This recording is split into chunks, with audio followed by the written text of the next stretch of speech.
Last ಅಂದರೆ first PUCಯಲ್ಲಿ ನೀವು limits ಮತ್ತು ಡಿಫ್ರೆನ್ಷಿಯಬಿಲಿಟಿ ಓದಿದ್ದ. ಬಟ್ ಇವಾಗ ನಮಗೆ ಫಿಫ್ತ್ ಚಾಪ್ಟರ್ ಕಂಟಿನ್ಯೂಟಿ ಮತ್ತು ಡಿಫ್ರೆನ್ಷಿಯಬಿಲಿಟಿ. ಆಲ್ರೆಡಿ ನಿಮ್ಗೆ ಗೊತ್ತಿದೆ ಡಿಫ್ರೆನ್ಷಿಯಬಿಲಿಟಿ ಅಂತ ಹೇಳಿದ್ರೆ ಡಿರೈವೇಟಿವ್ ಬೈ ಫಸ್ಟ್ ಪ್ರಿನ್ಸಿಪಲ್ ಹೇಗೆ ಫೈಂಡ್ ಔಟ್ ಮಾಡಿದ್ರೆ ಗೊತ್ತಿದೆ. ಒಂದು ಫಂಕ್ಷನ್ ಡಿಫ್ರೆನ್ಷಿಯೇಟ್ ಆಗ್ಬೇಕಂತ ಹೇಳಿದ್ರೆ ಒಂದು ಅದು ಕಂಟಿನ್ಯೂಸ್ ಆಗಿರಬೇಕು. ಈಗ ಒಂದು ಎಕ್ಸಾಂಪಲ್ ತಗೋತೀನಿ. For example f of x is equal to x square. f of x is equal to x square ನ ಗ್ರಾಫ್ ಹೇಗೆ ಬರುತ್ತೆ ಹೀಗೇನಾ? See, this function is f of x is equal to x square is a continuous function. ಎಲ್ಲಾದ್ರೂ break down ಇದೆಯಾ ಇಲ್ಲಿ? ಹೀಗೆ draw ಮಾಡ್ತಾ ಹೋಗ್ಬೋದಾ? Continuous ಇದೆ.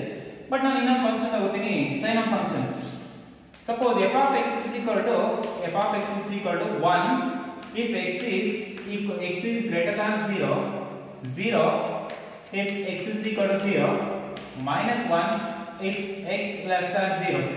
ಅಂದ್ರೆ ಗ್ರಾಫ್ ಹೇಗೆ ಬರುತ್ತೆ ಇದು? ಲಾಸ್ಟ್ ಟೈಮ್ ಫಂಕ್ಷನ್ ಅಲ್ಲಿ ಇತ್ತಲ್ವಾ, ಗ್ರಾಫ್ ಹೇಗೆ ಬರುತ್ತೆ ಈಗಲ್ವಾ? and that function is 0 when x is equal to 0. ನೋಡಿ, LHS ಮತ್ತೆ RHS ನಿಮಗೆ ಗೊತ್ತಿದೆ. LHS ಮತ್ತೆ RHS ಹೇಗೆ ಕ್ಯಾಲ್ಕುಲೇಟ್ ಮಾಡೋದು ಅಂತ. LHS ಅಂತ ಹೇಳಿದ್ರೆ ನಾವು ಲಿಮಿಟ್ ಆಸ್ LHS ಅಂತ ಹೇಳಿದ್ರೆ limit as x tends to 0 minus f of x. 0 minus ಅಂತ ಹೇಳಿದ್ರೆ ನಾವು ಈ ವ್ಯಾಲ್ಯೂ f of x ಯಾವ್ದನ್ನ ಅಪ್ರೋಚ್ ಮಾಡ್ತಿದೆ? 0 ನ ಫ್ರಮ್ ದಿ ಲೆಫ್ಟ್ ಇಂದ ಅಪ್ರೋಚ್ ಮಾಡ್ತಾ ಹೋದ್ರೆ ಅದನ್ನ 0 minus ಅಂತ ತಗೋತೀನಿ. That is limit as x tends to 0 minus. 0 minus ಅಂತ ಹೇಳಿದ್ರೆ ನಾವು to the left of 0 the value means function less than x less than 0. x less than 0 function value ಏನಿದೆ? -1. x tends to 0 ಅಪ್ಲೈ ಮಾಡಿದ್ರೆ -1 ಸಿಗುತ್ತೆ. RHS ಏನಾಗುತ್ತೆ? RHS limit as x tends to 0 plus ಅಂತ ಹೇಳಿದ್ರೆ to the right of 0 ನ right ಗೆ function value ಏನಿದೆ? f of x is equal to 1. ಇಲ್ಲಿ ಲಿಮಿಟ್ ಅಪ್ಲೈ ಮಾಡಿದ್ರೆ ಕೂಡ ಏನು ಚೇಂಜ್ ಆಗಲ್ಲ, 1 ಬರುತ್ತೆ. RHS ವ್ಯಾಲ್ಯೂ ಏನು? 1. and value of the function, what is f of 0 at x is equal to 0? function value is 0, so f of 0 is 0.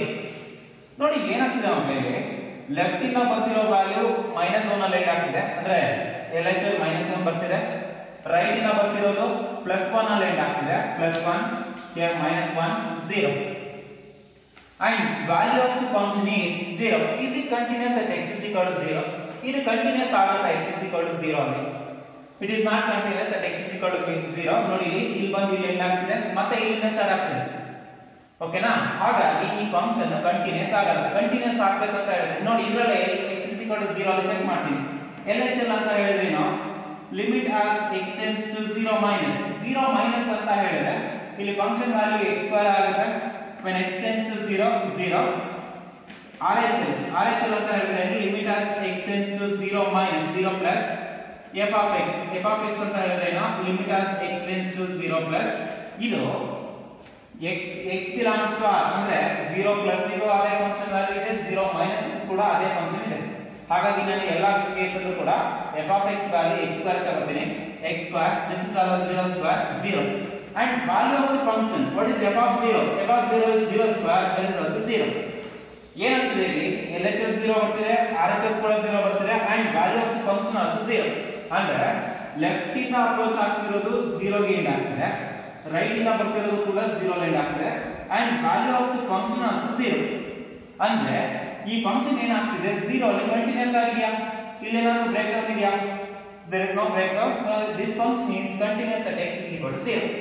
But ಈ function ಏನಾಗುತ್ತೆ? This is not continuous. ಇಲ್ಲಿ left ಇಂದ ಬರ್ತಿರೋದು -1 ಗೆ end ಆಯ್ತು, right ಇಂದ ಬರ್ತಿರೋದು ಮತ್ತೆ +1 ಇಂದ ಸ್ಟಾರ್ಟ್ ಆಗ್ತಾ ಹೋಗಿದೆ. So this is not continuous at x is equal to 0. ಅದೇ ತರ ನಾನು ಗ್ರೇಟೆಸ್ಟ್ ಇಂಟಿಜರ್ ಫಂಕ್ಷನ್ ತಗೊಳ್ತಾ ಹೋಗ್ತೀನಿ.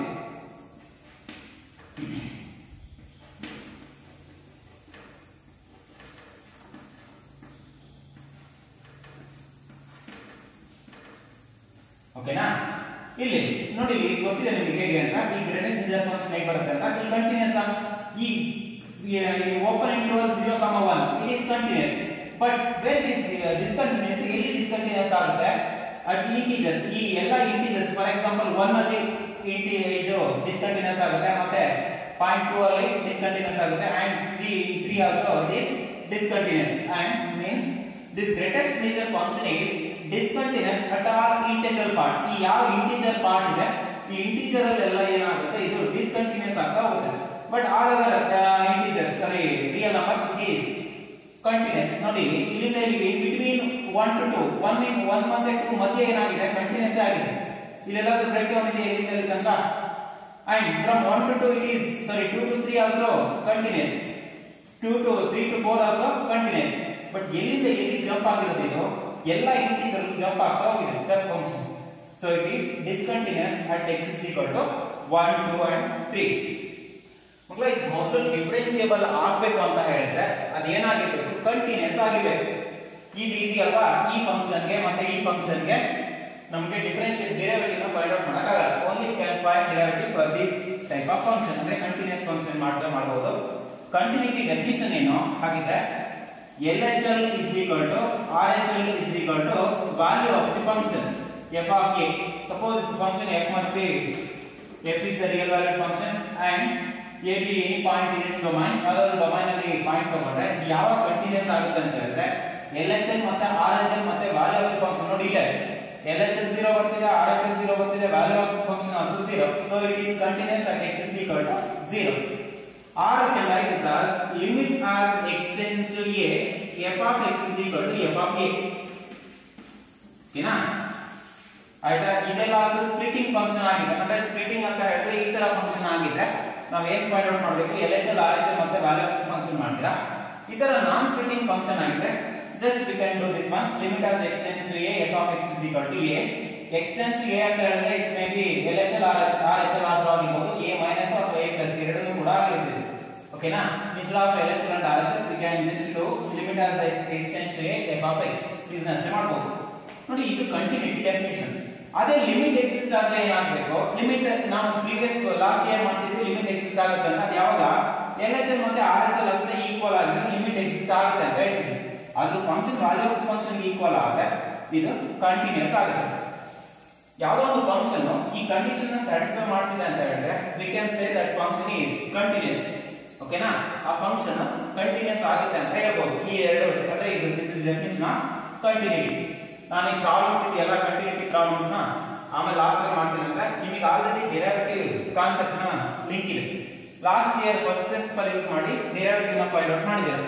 ಡಿರೈವೇಟಿವ್ ಏನೇನು ಗೊತ್ತಿದೆ ಡಿಫರೆನ್ಷಿಯೇಷನ್ ಅಲ್ಲಿ ಡಿರೈವೇಟಿವ್ ಫಾರ್ಮುಲಾ ಗೊತ್ತಿದೆಯಾ ಅಂದ್ರೆ by using first principle found derivative that is what is derivative of sin x. ಮೊದಲು ಈ formula ನೆನಪಿಟ್ಕೊಂಡಿರಿ. derivative of d by dx of sin x ಗೊತ್ತಿದೆಯಾ. derivative of sin x is cos x. ನಾವು previous last year already ಎಲ್ಲ derive ಮಾಡ್ಕೊಂಡಿದ್ವಿ. ನಾನು ಮತ್ತೆ ಅದನ್ನೆಲ್ಲ derive ಮಾಡೋಕ್ಕಾಗಲ್ಲ. ಫಸ್ಟ್ ಪ್ರಿನ್ಸಿಪಲ್ ಯೂಸ್ ಮಾಡ್ಕೊಂಡು differentiation of sin x is cos x. Derivative of cos x.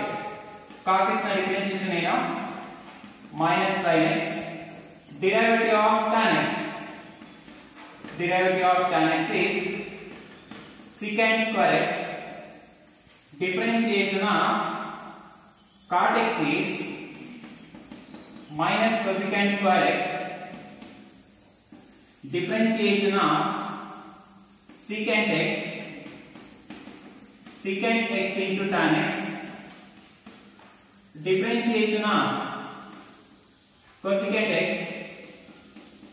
is minus cosecant x into cot x. ಓಕೆನಾ. ಇದಿಷ್ಟಲ್ಲ ಇನ್ನು ಫಾರ್ಮುಲಾ ಇದೆ. Derivative of x power n ಏನು differentiation of x power n is n into x power n minus 1. Differentiation of x with respect to x is 1. Differentiation of constant is 0 and derivative of log x is 1 by x. Derivative of e power x is e power x. Last year ಇದೆಲ್ಲದನ್ನು derive ಮಾಡ್ಕೊಂಡಿದ್ವಿ. ಇವೆಲ್ಲ ಫಾರ್ಮುಲಾನ derive ಮಾಡ್ಕೊಂಡಿದ್ವಿ. ಆ formula ಇಲ್ಲ ಅಂದ್ರೆ by using first principle derive ಮಾಡಿರುವಂತ formula ಇದು differentiation of sin x cos x ಇದೆಲ್ಲದನ್ನು ನೆನಪಿಟ್ಕೊಳ್ಳಿ. ನೆಕ್ಸ್ಟ್ ಪ್ರಾಬ್ಲಮ್ ಮಾಡ್ತಾ ಹೋದ್ರೆ ಡೈರೆಕ್ಟ್ ಆಗಿ ಬರೀತಾ ಹೋಗ್ತೀನಿ. ನೀವು ಆಲ್ರೆಡಿ ಈ ತರ ಪ್ರಾಬ್ಲಮ್ಸ್ ಕೂಡ ಮಾಡಿದ್ದೀರಿ. ಮತ್ತೆ ನಿಮಗೆ ಪ್ರಾಡಕ್ಟ್ ರೂಲ್ ಮತ್ತೆ ಕೋಶೆಂಟ್ ರೂಲ್. ಪ್ರಾಡಕ್ಟ್ ರೂಲ್ ಗೊತ್ತಿದೆಯಲ್ವಾ. ಏನು product rule? Suppose if function is like u into v form ಅಲ್ಲಿ ಇದ್ರೆ ಪ್ರಾಡಕ್ಟ್ ಆಫ್ ಟು ಫಂಕ್ಷನ್ಸ್ ಇದ್ರೆ ಹೇಗೆ ಡಿಫರೆನ್ಶಿಯೇಟ್ ಮಾಡ್ತೀರಾ? u into differentiation of v plus v into differentiation of u. ಅಂದ್ರೆ ಒಂದು function ಹಾಗೆ ಇಟ್ಕೊಂಡು ಇನ್ನೊಂದು ಫಂಕ್ಷನ್ ಡಿಫರೆನ್ಶಿಯೇಟ್ ಮಾಡ್ತೀರಾ, ಆಲ್ಟರ್ನೇಟ್ ಚೇಂಜ್ ಮಾಡ್ತಾ ಹೋಗ್ತೀರಾ. ಯಾವ್ದು ಡಿಫರೆನ್ಶಿಯೇಟ್ ಮಾಡಿದ್ರೆ ಅದನ್ನ ಹಾಗೆ ಇಟ್ಕೊಂಡು ಇನ್ನೊಂದು ಫಂಕ್ಷನ್ ಡಿಫರೆನ್ಶಿಯೇಟ್ ಮಾಡಿ. ಡಿಫರೆನ್ಶಿಯೇಷನ್ ಆಫ್ ಮೀನ್ಸ್ ಕ್ವೋಷಂಟ್ ರೂಲ್ ಏನು, u by v ಫಾರ್ಮ್ ಅಲ್ಲಿ ಇದ್ರೆ ಹೇಗೆ ಮಾಡ್ತೀರಾ, v into differentiation of u minus u into differentiation of v divided by v square. ಗೊತ್ತಿದೆಯಲ್ವಾ ಪ್ರಾಡಕ್ಟ್ ರೂಲ್. ಮತ್ತೆ ಈ ಫಾರ್ಮುಲಾ ಲಾಸ್ಟ್ ಇಯರ್ ಆಲ್ರೆಡಿ ಇವೆಲ್ಲ ಡಿರೈವ್ ಮಾಡಿದ ಫಸ್ಟ್ ಪ್ರಿನ್ಸಿಪಲ್ ಯೂಸ್ ಮಾಡ್ಕೊಂಡು ಇದಿಷ್ಟು ಫಾರ್ಮುಲಾ ಡಿರೈವ್ ಮಾಡಿರೋದು ಅಷ್ಟೇ. ಅದ ಮತ್ತೆ ಈ ಕ್ವೋಷಂಟ್ ರೂಲ್ ಮತ್ತೆ ಪ್ರಾಡಕ್ಟ್ ರೂಲ್ ಇವಿಷ್ಟು ನೆನಪಿಟ್ಕೊಳ್ಳಿ. ಓಕೆನಾ. ಈ ಸತಿ ನಾನು ಮೆಥಡ್ಸ್ ಆಫ್ ಡಿಫರೆನ್ಶಿಯೇಷನ್ ಇಂದ ಸ್ಟಾರ್ಟ್ ಮಾಡ್ತಾ ಹೋಗ್ತೀನಿ. ಫಸ್ಟ್ ಮೆಥಡ್ ಇರೋದು ಕಾಂಪೋಸಿಷನ್ ಮೆಥಡ್. ಕಾಂಪೋಸಿಷನ್ ನೆನಪಿಟ್ಕೊಳ್ಳಿ ಇದೆಲ್ಲ ಫಾರ್ಮುಲಾನ. ಫಸ್ಟ್ ನೋಡಿ ಡಿರೈವೇಟಿವ್ಸ್ ಆಫ್ ಕಾಂಪೋಸಿಟ್ ಫಂಕ್ಷನ್.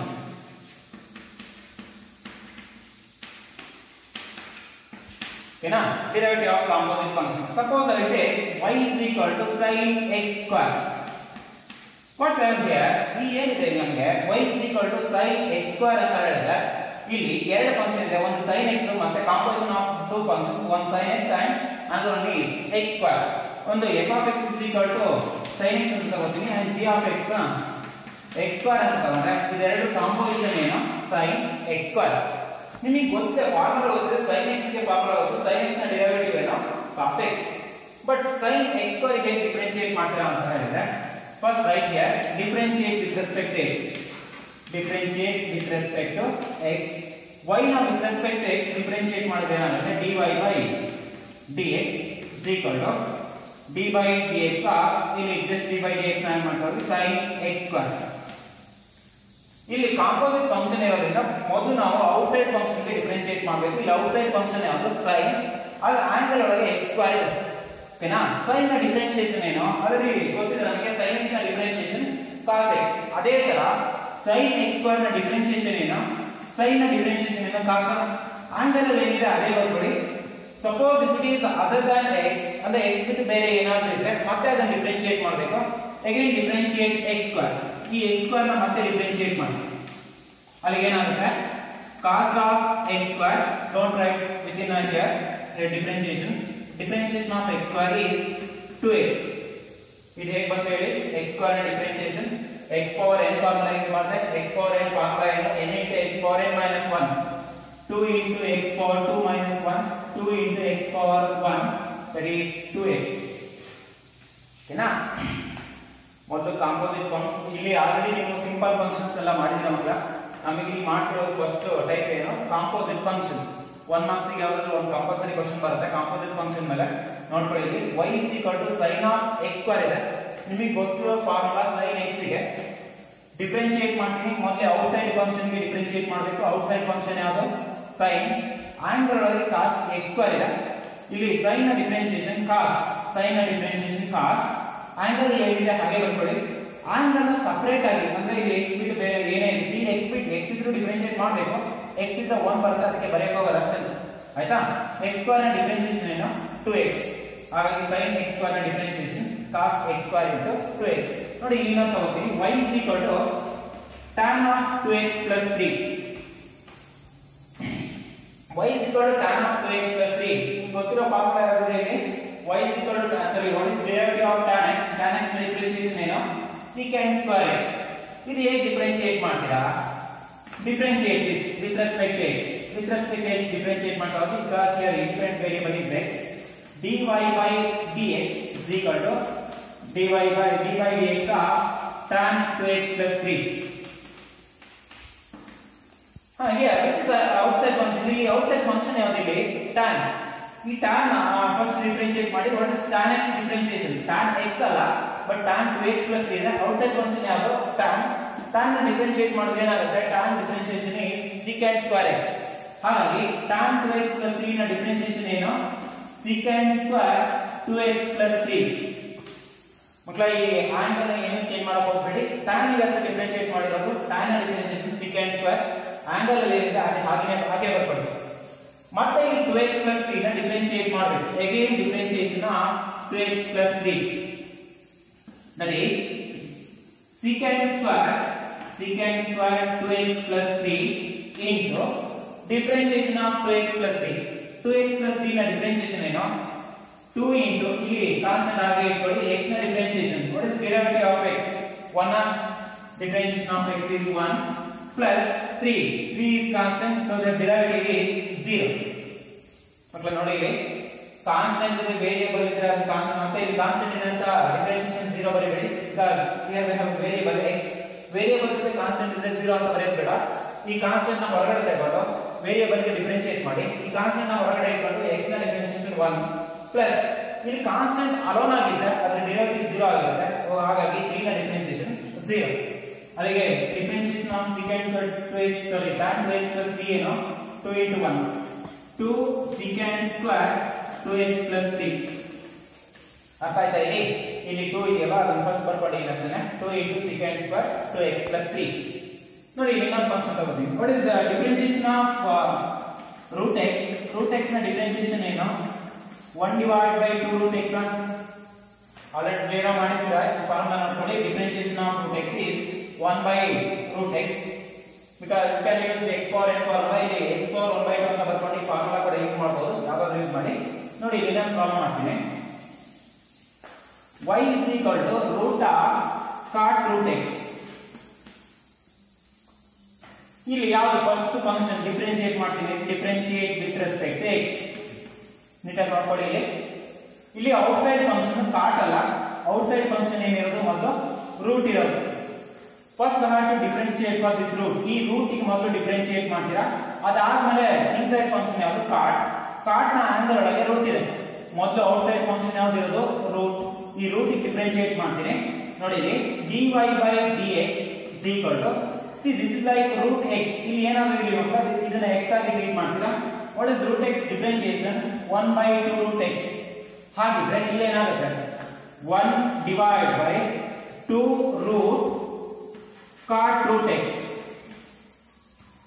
ನೋಡಿ ನಾನು ಈ ಔಟ್ಸೈಡ್ ರೂಟ್ ಇದೆಯಲ್ಲ, ಈ ಔಟ್ಸೈಡ್ ರೂಟ್ ಗೆ ಡಿಫರೆನ್ಷಿಯೇಟ್ ಮಾಡ್ತೀನಿ. ಜಸ್ಟ್ ಇದನ್ನ x ಆಗಿ ಟ್ರೀಟ್ ಮಾಡ್ತೀರಾ. ರೂಟ್ x ನ ಡಿಫರೆನ್ಷಿಯೇಷನ್ 1 by 2 root x ಅಂದ್ರೆ x ಪ್ಲಸ್ ಅಲ್ಲಿ ಏನಿದೆ cot of root x. ಈ ರೂಟ್ ಗೆ ಡಿಫರೆನ್ಷಿಯೇಷನ್ ಆಯ್ತು. ಇವಾಗ ಇಲ್ಲಿ ಇನ್ಸೈಡ್ ಫಂಕ್ಷನ್ ಬರ್ತೀನಿ. ಇನ್ಸೈಡ್ ಫಂಕ್ಷನ್ ಯಾವುದು? ಕಾಟ್ ನ ಆಂಗಲ್ ಒಳಗೆ ರೂಟ್ x ಇದೆ. ಮೊದಲು ಇದರಲ್ಲಿ ಔಟ್ಸೈಡ್ ಫಂಕ್ಷನ್ ಯಾವುದು? Cot. Differentiate for this one. ಈ ಕಾಟ್ ನ ಡಿಫರೆನ್ಷಿಯೇಟ್ ಮಾಡಿ. ಕಾಟ್ x ನ ಡಿಫರೆನ್ಷಿಯೇಷನ್ ಏನು? minus cosecant square x. cot x ನ I'll again write here differentiation of cot root x. ಅಂದ್ರೆ ಈಗ ಅಂತ ಬರ್ಕೊಳ್ಳಿ, ಪರವಾಗಿಲ್ಲ. dy by dx ಅಂತ ಬರ್ಕೊಂಡು ಪರವಾಗಿಲ್ಲ. ಇಲ್ಲ you can directly differentiate. root x ನ differentiation 1 by 2 root x. ಮತ್ತೆ ಇನ್ಸೈಡ್ ಫಂಕ್ಷನ್ ಗೆ ಬಂದ್ರೆ cot of root x. cot root x ನ ಡಿಫರೆನ್ಷಿಯೇಟ್ ಮಾಡ್ತೀನಿ. ನೋಡಿ ಇಲ್ಲಿ 1 by 2 root cot root x into differentiation of cot root x ಏನು? minus cosecant square root x. cot ನ differentiate ಮಾಡಿದ್ರೆ cot differentiation is minus cosecant square x. But ಇಲ್ಲಿ root x ಇರೋದ್ರಿಂದ minus cosecant square root x ಆಗುತ್ತೆ. ಇಲ್ಲಿ ಮತ್ತೆ square root cancel ಮಾಡ್ಬಿಡಿ, ಆಗಲ್ಲ. ಇಲ್ಲಿ root x ನ ಡಿಫರೆನ್ಷಿಯೇಷನ್ 1 by 2 root x. ಇದೇನ್ ಬರ್ತದೆ? ಮತ್ತೆ 1 by 2 root x. cot ನ ಡಿಫರೆನ್ಷಿಯೇಟ್ ಮಾಡಿದ್ರೆ cot ನ differentiation minus cosecant square root x. ಮತ್ತೆ ಇಲ್ಲಿ ಬಿಟ್ಟು ಅಲ್ಲಿ ರೂಟ್ x ಇರೋದ್ರಿಂದ ಆ ರೂಟ್ x ನ ಮತ್ತೆ ಡಿಫರೆನ್ಷಿಯೇಟ್ ಮಾಡ್ತೀರಾ. ರೂಟ್ x ನ ಡಿಫರೆನ್ಷಿಯೇಷನ್ 1 by 2 root x. ಅದಕ್ಕೆ ಏನಾಗುತ್ತೆ? 2 to the 4 minus cosecant square root x divided by 4 root cot root x. ಏನಾ? ಸರಿ 4 root x ಅಂದ್ರೆ ಈ ರೂಟ್ x ನ ಬರ್ಕೊಳ್ಳಿ. 4 root x into root of cot root x. ಅರ್ಥ ಆಗ್ತಿದೆಯಾ ಮಕ್ಕಳ? ಇಲ್ಲಿ ಔಟ್ಸೈಡ್ ಫಂಕ್ಷನ್ ಫಸ್ಟ್ ರೂಟ್ ಇರೋದು. ರೂಟ್ ಗೆ ಡಿಫರೆನ್ಷಿಯೇಟ್ ಮಾಡ್ತೀರಾ. ಅದಾದ್ಮೇಲೆ ಕಾಟ್ ಗೆ ಡಿಫರೆನ್ಷಿಯೇಟ್ ಮಾಡ್ತೀರಾ. ಅದಾದ್ಮೇಲೆ ರೂಟ್ x ಗೆ ಡಿಫರೆನ್ಷಿಯೇಟ್ ಮಾಡ್ತೀರಾ. ಈಗ ಇದೆ for example y is equal to sin x cube. sin x or sin x square whole cube. sin x square whole cube ಅಂತ ಇದೆ ಅಂದ್ರೆ ಇಲ್ಲಿ ಔಟ್ಸೈಡ್ ಫಂಕ್ಷನ್ ಯಾವುದು? ಮೊದಲು ಕ್ಯೂಬ್ ಗೆ ಡಿಫರೆನ್ಷಿಯೇಟ್ ಮಾಡಬೇಕು. ಅದಾದ್ಮೇಲೆ sin ಡಿಫರೆನ್ಷಿಯೇಟ್ ಮಾಡಬೇಕು. ಅದಾದ್ಮೇಲೆ x ಸ್ಕ್ವೇರ್ ಆಂಗಲ್ ಅಂದ್ರೆ sin ಆಂಗಲ್ ಒಳಗೆ x ಸ್ಕ್ವೇರ್ ಇರೋದ್ರಿಂದ x ಸ್ಕ್ವೇರ್ ಡಿಫರೆನ್ಷಿಯೇಟ್ ಮಾಡ್ತಾ ಬರ್ತೀರಾ. ಓಕೆನಾ? ನೋಡಿ ಇಲ್ಲಿ y is equal to ನೋಡಿ ಡೈರೆಕ್ಟ್ ಆಗಿ ಬೇಕಾದ್ರೆ ಈಗ ಬರೀಬಹುದು dy by dx is equal to this is like x cube. apply sin x square whole cube ಅಂತ ಹೇಳಿದ್ರೆ ಇದು x cube ಫಾರ್ಮ್ ಅಲ್ಲಿ ಇದೆ. x cube ನ ಡಿಫರೆನ್ಷಿಯೇಷನ್ ಏನು 3x square ಹಾಗಿದ್ರೆ sin x square whole power 3 ಇದೆಯಲ್ಲ ಇದು ಡಿಫರೆನ್ಷಿಯೇಷನ್ ಏನಾಗುತ್ತೆ 3 sin x square whole square ಅಂದ್ರೆ ಇದು x ಇದ್ದಾಗೆ ಈ ಫುಲ್ ಟರ್ಮ್ ಇದೆಯಲ್ಲ ಇದು x ಇದ್ದಾಗೆ x cube ಇದೆ. x cube ನ ಡಿಫರೆನ್ಷಿಯೇಷನ್ ಏನು 3x square ಯಾಕಂದ್ರೆ ನಾವು n into x power n minus 1 formula use ಮಾಡ್ತೀವಿ. n into x power n minus 1 ಅಂತ ಹೇಳಿದ್ರೆ x cube ನ ಡಿಫರೆನ್ಷಿಯೇಷನ್ 3x square. ಅದೇ ತರ ಇಲ್ಲಿ ಏನಿದೆ a sin x plus ಅಲ್ಲಿ ಏನಿರುತ್ತೆ ನಮಗೆ sin x square ಇದೆ ಅಂದ್ರೆ 3x square ಆಗುತ್ತೆ. x plus ಏನಿದೆ ನಮಗೆ sin x square ಇರೋದು. so this becomes 3 sin square sin x square whole square. ಮತ್ತೆ ಡಿಫರೆನ್ಷಿಯೇಟ್ ಮಾಡಬೇಕು. ಯಾವುದು ಡಿಫರೆನ್ಷಿಯೇಟ್ ಮಾಡ್ತೀರಾ ಕ್ಯೂಬ್ ಆಯ್ತು ಔಟ್ಸೈಡ್ ಫಂಕ್ಷನ್ ಆಯ್ತು ಕ್ಯೂಬ್. ಇವಾಗ ಇನ್ಸೈಡ್ ಫಂಕ್ಷನ್ ಗೆ ಬರ್ತೀನಿ. sin ಡಿಫರೆನ್ಷಿಯೇಟ್ ಮಾಡಬೇಕು. What is differentiation of sin ಬಿಟ್ಬಿಡಿ ಒಂದು ಲೈನ್ ಇಲ್ಲಿ ಕ್ಯೂಬ್ ಡಿಫರೆನ್ಷಿಯೇಟ್ ಮಾಡಾಗಿದೆ 3 sin x square whole square. ಇವಾಗ ಇನ್ಸೈಡ್ ಫಂಕ್ಷನ್ ಗೆ ಬರ್ತೀನಿ. sin x ನ ಡಿಫರೆನ್ಷಿಯೇಷನ್ cos x ಹಾಗಾಗಿ sin x ನ differentiation cos x sin x square derivative is cos x square ಆಯ್ತಾ. ಕ್ಯೂಬ್ ನ ಡಿಫರೆನ್ಷಿಯೇಷನ್ 3x square ಮತ್ತೆ sin x square ನ ಡಿಫರೆನ್ಷಿಯೇಷನ್ cos x square. ಮತ್ತೆ ಯಾವುದು ಡಿಫರೆನ್ಷಿಯೇಟ್ ಮಾಡಬೇಕು ಇಲ್ಲಿ ನಾವು x square ಅಂದ್ರೆ sin ನ ಆಂಗಲ್ ಒಳಗೆ x square ಇರೋದ್ರಿಂದ ಮತ್ತೆ x square ನ ಡಿಫರೆನ್ಷಿಯೇಟ್ ಮಾಡ್ತೀರಾ x square ನ ಡಿಫರೆನ್ಷಿಯೇಷನ್ 2x ಗೊತ್ತಾಗ್ತಿದೆಯಾ. ಡೈರೆಕ್ಟ್ ಆಗಿ ಬರಲು ಆಗುತ್ತೆ ಈ ತರ ಫಂಕ್ಷನ್ಸ್ ನ x cube differentiation 3x square x ಏನಿದೆ ನೋಡ್ಕೊಳ್ಳಿ sin x square ಇದೆ ಮತ್ತೆ sin ನ ಡಿಫರೆನ್ಷಿಯೇಷನ್ cos ಆಂಗಲ್ ಏನಿದೆ x square ಹಾಗೆ ಇದೆ ಮತ್ತೆ ಆ x square ನ ಔಟ್ಸೈಡ್ ಡಿಫರೆನ್ಷಿಯೇಟ್ ಮಾಡ್ತೀರಾ x square derivative is 2x ಏನಾ.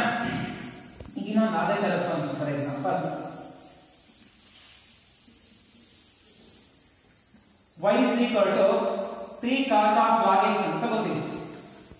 3 cos of log x differentiation of this one differentiate this with respect to x differentiate ಮಾಡ್ತಾ ಹೋಗಿ dy by dx is equal to don't write here constant derivative 0 ಇಲ್ಲಿ constant ಇದೆ ಅಂತ ಹೇಳಿ derivative value 0 ಬರಿಬೇಡಿ. Constant alone ಆಗಿದೆ for example ಇಲ್ಲಿ 10 ಅಂತ plus 10 ಅಂತ ಇದೆ ಅದ್ರ derivative 0 ಆಗುತ್ತೆ. ಇಲ್ಲಿ ವೇರಿಯೇಬಲ್ ಜೊತೆ ಮಲ್ಟಿಪ್ಲೈ ಆಗಿದೆ ಅದ್ರ derivative 0 ಆಗುತ್ತೆ. ಓಕೆನಾ. ಈ ತರ ಏನಾದರೂ ಇದ್ರೆ ಮತ್ತೆ ಆ ಕಾನ್ಸ್ಟೆಂಟ್ ಹಾಗೆ ಇಟ್ಕೊಳ್ಳಿ 3 ಅಂದ್ರೆ ವೇರಿಯೇಬಲ್ ಜೊತೆ ಇದೆ. ನೆಕ್ಸ್ಟ್ ಏನ್ ಮಾಡಿ ಅಂತ ಹೇಳಿದ್ರೆ ಇಲ್ಲಿ ಈ cos of log x ನ ಡಿಫರೆನ್ಷಿಯೇಟ್ ಮಾಡಬೇಕು. ಯಾವುದು ಅಂತ ಇಲ್ಲಿ ಔಟ್ಸೈಡ್ ಫಂಕ್ಷನ್ ಯಾವುದು cos ಅದರ cos ನ ಆಂಗಲ್ ಒಳಗೆ log ಇದೆ. ಮೊದಲು ಡಿಫರೆನ್ಷಿಯೇಟ್ ಮಾಡ್ತೀವಿ cos ಗೆ. What is derivative of cos x minus sin x. cos of log x differentiation ಏನು minus sin of log x. ಅರ್ಥ ಆಗಿದೆಯಾ. cos ಡಿಫರೆನ್ಷಿಯೇಟ್ ಮಾಡಬೇಕು. cos ನ ಡಿಫರೆನ್ಷಿಯೇಷನ್ minus sin ಇಲ್ಲಿ ಆಂಗಲ್ ಏನಿದೆ ಅದು ಆಂಗಲ್ ಹಾಗೆ ಬರ್ಕೊಡ್ತೀನಿ. ಇವಾಗ ಯಾವ್ದನ್ನ ಡಿಫರೆನ್ಷಿಯೇಟ್ ಮಾಡ್ತೀರಾ log x ನ ಮತ್ತೆ ಡಿಫರೆನ್ಷಿಯೇಟ್ ಮಾಡಬೇಕು. ಯಾಕಂದ್ರೆ cos ಡಿಫರೆನ್ಷಿಯೇಟ್ ಆಯ್ತು cos ನ ಡಿಫರೆನ್ಷಿಯೇಷನ್ minus sin ಆಂಗಲ್ ಏನಿದೆ ಹಾಗೆ ಬರ್ಕೊಂಡಿದ್ದೀರಾ. ಮತ್ತೆ log x ನ ಡಿಫರೆನ್ಷಿಯೇಷನ್ ಏನು 1 by x. log x derivative is 1 by x. ಹಾಗಾಗಿ ಇದು ಡಿಫರೆನ್ಷಿಯೇಷನ್ ಮಾಡಿದ್ರೆ dy by dx is minus 3 sin of log x whole divided by x. ಏನಾ ಇದು derivative of y is equal to 3 cos of log x. ನೀವು ಇಲ್ಲೇ ಆ exercise ಇದೆಯಲ್ಲ continuity ಮತ್ತೆ ಡಿಫರೆನ್ಷಿಯಬಿಲಿಟಿ ಆ 5.2 ಇಂದ ನೋಡ್ತಾ ಹೋಗಿ 5.1 ಲಾಸ್ಟ್ ಮಾಡ್ತೀವಿ ಕಂಟಿನ್ಯೂಟಿ ಪ್ರಾಬ್ಲಮ್. 5.2 ಇಲ್ಲಿಂದ ಸ್ಟಾರ್ಟ್ ಆಗ್ತಾ ಹೋಗುತ್ತೆ. ಈ ಕಂಟಿನ್ಯೂಟಿ ಅಂತ